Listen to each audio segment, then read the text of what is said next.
I will give you an example of how to convert a picture or an image from the analog world to the digital world. بصوا ايه اللي بيحصل.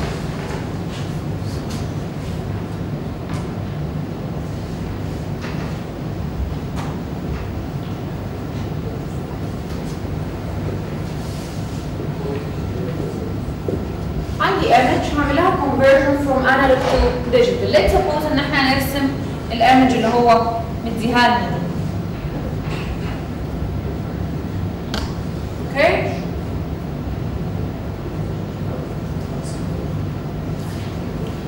In order to convert, let's suppose this is a natural scene or just an analog scene. Big, عايزين تصوروا. Okay. You capture this with your camera, your digital camera. ايه اللي حصل؟ It saved on your camera memory صح؟ ازاي؟ الكاميرا دي عملت حاجة، عملت process of conversion from analog world to the digital world. عملتها ازاي؟ بصوا بقى. Step number 1 عملت frame. دي أول حاجة. عملت frame اللي هو border. This is step number 1. علشان تحدد ايه؟ الباوندري بتاعتي. علشان الباوندري دي هتديني هتترجم بعد كده السايز موجود في الميموري، الطول والعرض، الهايت اند الويدث. انا عايز احجز قد ايه allocation for the memory. ستيب نمبر 2 عملت ايه؟ خدت الباوندري دي وراحت عملت الايمج قسمتها to a number of equal sized square. قسمتها لمربعات. المربعات دي كلها السايز بتاعها قد بعض. يعني كل مربع is equally sized to the its neighbor. المربعات اللي جنبه. وبعدين عملت ايه؟ يبقى المربعات دي we are called it pixels. pixel each واحد. يبقى بعد كده عملت creation of pixels. تالت حاجة عملتها احنا شايفين انه الايمج عندي is only two colors which is gray and mauve صح؟ طيب فقالت طيب انا هعمل representation of هعمل التشيك بقى تيست لو it's all step number 3 عملت تيست قال if all pixel gray يبقى pixel will equal 0 تمام؟ والتست التاني if all pixel colored عملت pixel equal 1. حلو؟ طيب فبقى ايه؟ البيكسل دي all colored ولا all gray؟ 0 واللي جنبها 0 واللي بعديها 0 ودي 0 ودي 0 0 0 0 0 0 0 as well as 0 0 0 0. طيب هو قايل ان ده is a mosaic color اللي هو سقف البيت كله. So this will be 1 استنى. It will be 1 1 1 صح؟ 1 1 1 1 صح؟ كل الاريا دي will be ones مش كده؟ طيب. But there is some other pixels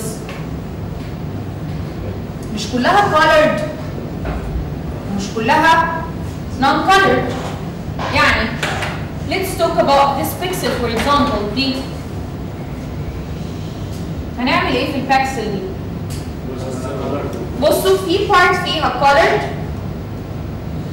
و other part is not colored. هنعمل ايه؟ 1 ولا بزيرو؟ هي فيها هي it is partially colored يعني جزء منها ملون. هخليها بزيرو ولا ب1؟ ليه ب1؟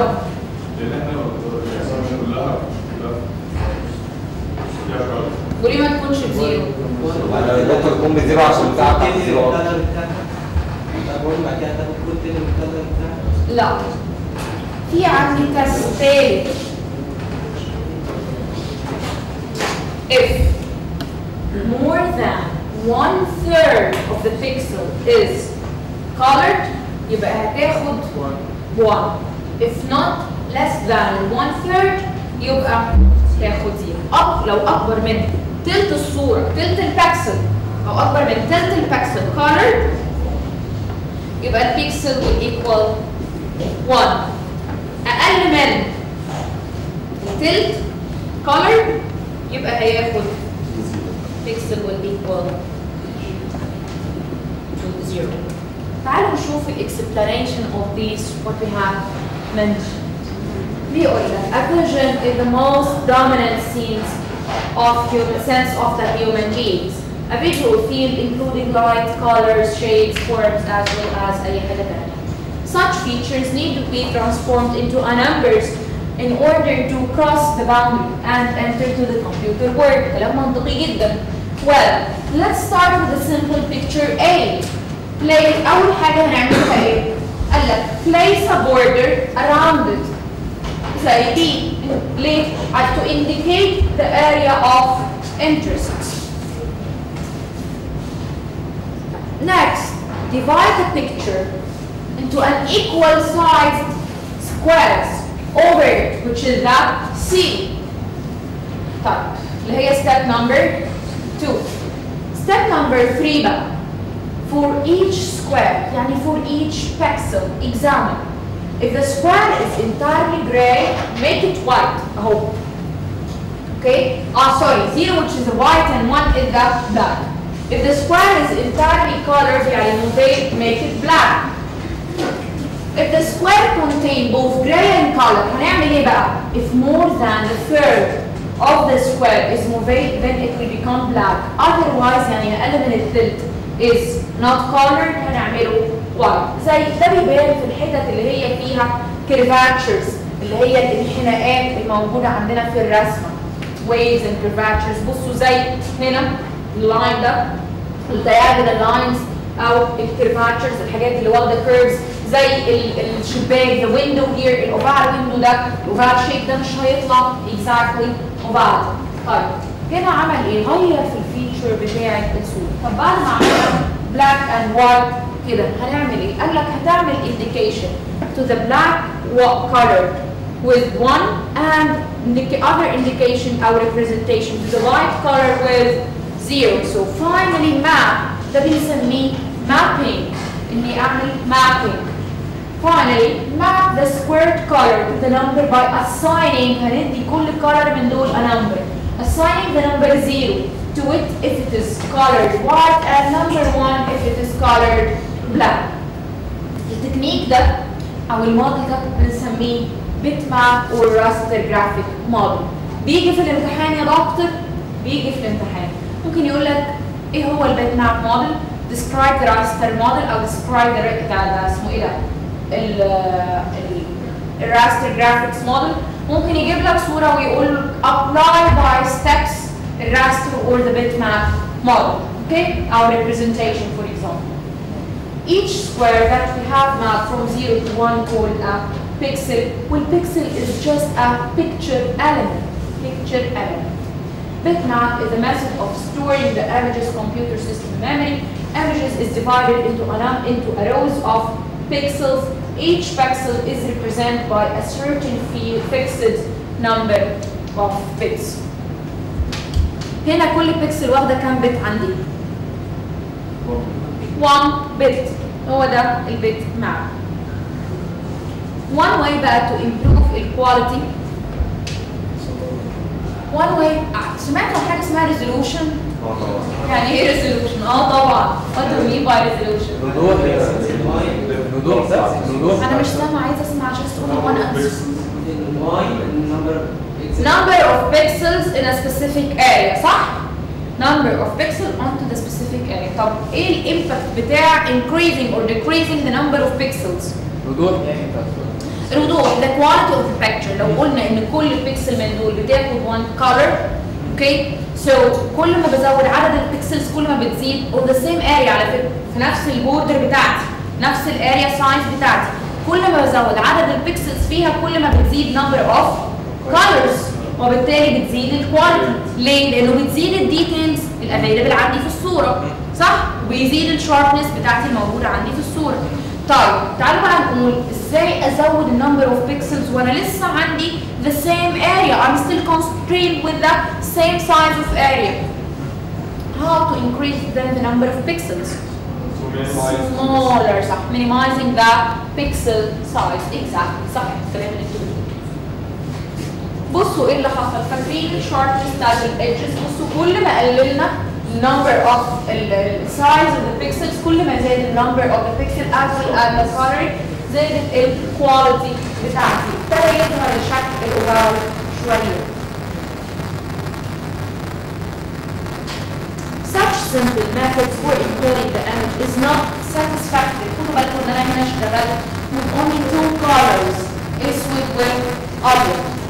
Is not satisfactory for more sophisticated pictures such as these shown in the figure. حسن ازاي الناس والبيز والتريز والحاجات ازاي الكولرز والإفكتس والشيدز.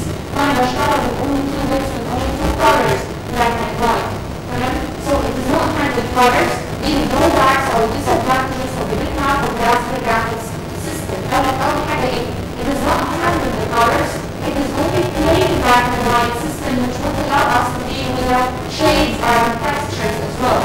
So in our simple method we indicate only for the pixel in our image.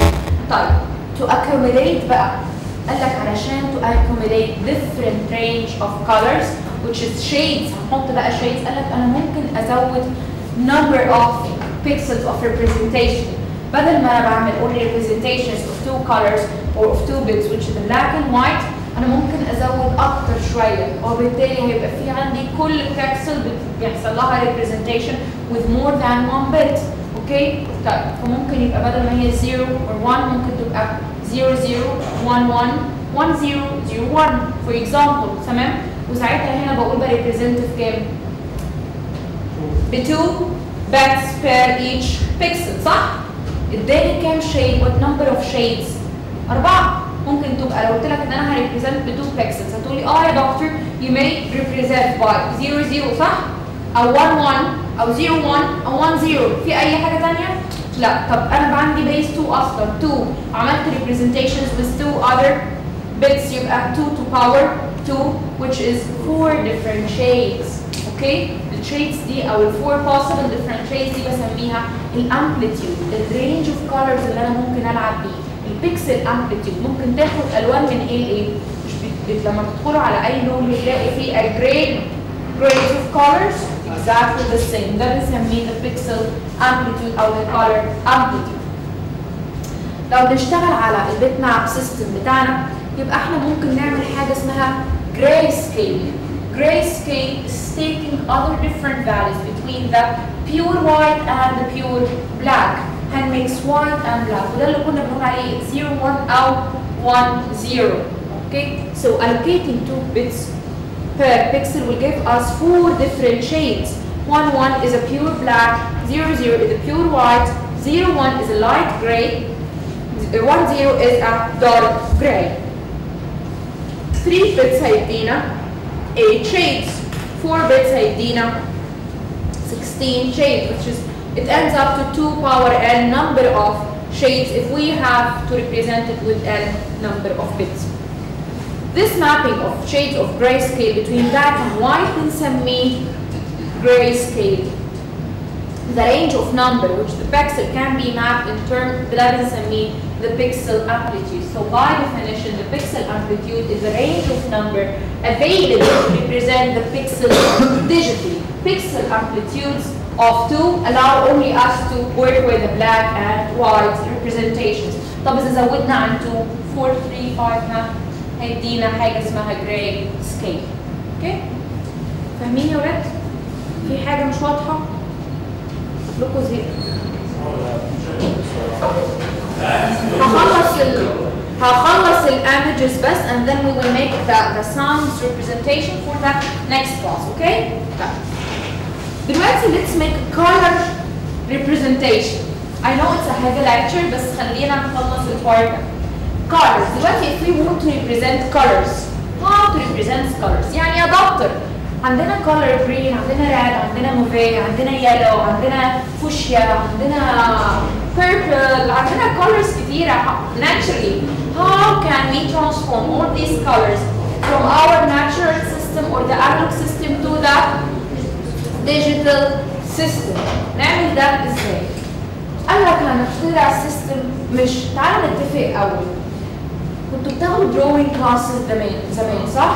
طيب في عندنا 3 main colors اللي هم لا ده الوان عالم مصر اسود وابيض واحمر.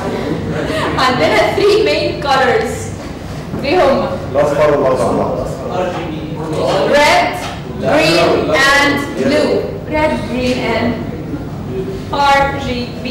red, green and blue. دي كنت تسميهم the main colors او الالوان الاساسيه.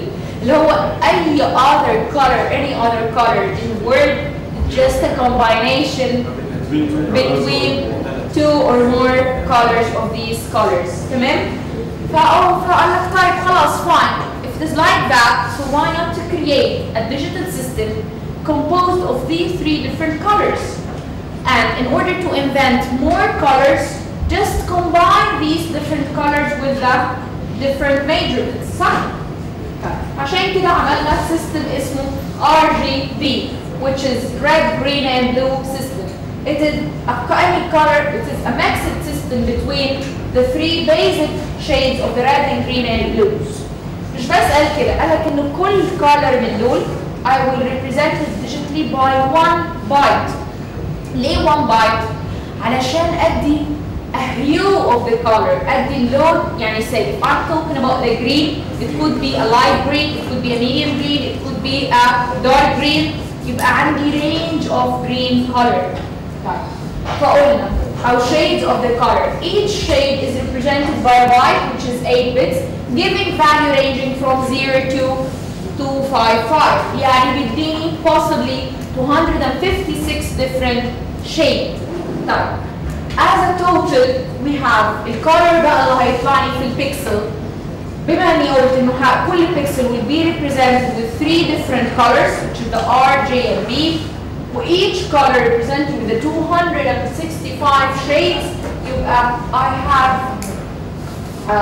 total 256 color blue plus 256 green and 256 red possible color, reflecting every possible mixture of these 3 basics. طب لو انا عايزه pure red يبقى انا هعمل ايه؟ هقول له fine, حط 255 and others red will green will be green will blue will be zeros. لو عايزه pure green يبقى red هيبقى purely 0 والblue 0 والgreen هو هياخد the ceiling or the maximum value. طيب ونفس القصه if I want the blue. الوايت قال لك it goes roughly by 255, 255, 255, and the black goes by 0, 0, 0. Okay? Each pixel in the above schema is stored on the 24-bit. ليه بنقول 24-bit؟ لأن كل color بياخد 1 byte صح؟ 1 byte اللي هي 8 multiply 3 is 24 exactly. طيب السيستم ده لما بنتكلم عنه what comes into your mind is that it has a large amount of representation صح؟ a large amount of bits. يعني في البit map I was representing the pixels only by 1 bit, maximum 2, 3, 4, 6 صح؟ طيب what about هنا؟ هنا it represents in only each pixel represents by 24 bits, which is a massive storage. A more efficient way to store visual information is needed as well. This model represented called the RGB colored model. ممكن يجي لنا فيه question as describe or talk about or mention حاجات كده. ازاي حلينا الدروباك طيب for these massive storage that needed? How could we solve it or enhance this system? عن طريق diagrams. We would a more economical way in order to represent our information or to represent our images. فقال لك ايه؟ طيب هنعمل حاجة اسمها the diagram system. The diagram system, it's mainly depend on the diagrams.